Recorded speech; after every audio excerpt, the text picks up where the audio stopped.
When you record on your mobile device, your laptop, or possibly your video camera, these devices automatically embed what we call an EXIF data into the file.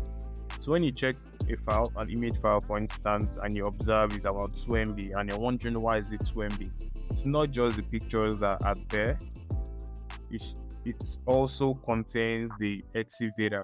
Now, what is inside this EXIF data, or what does this EXIF data even mean? I'll break it down.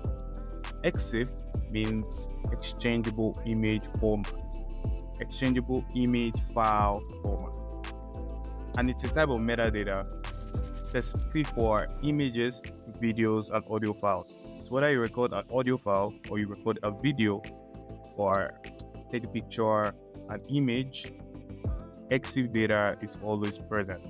What are some things that are contained in the EXIF data? Number one, camera settings. Your ISO, your shutter speed, the aperture, the date and time the picture was taken, sometimes the GPS location. It all depends if it's enabled on your device. And also the device make and the model. So if you take a picture with an iPhone 12 and you check the EXIF data, you see the device which the image was used to take pictures. This helps especially when it comes to forensic investigation, when there's a crime or trying to figure out a case basically. But you yourself can use it to test and check how you can protect yourself. Anyway, you shouldn't be bothered about your EXIF data that much because social media platforms these days, they usually strip EXIF data from images. So in case you're scared of being tracked based on your pictures or your images, don't worry, that is not happening. Now, I know you're wondering how this relates to cybersecurity.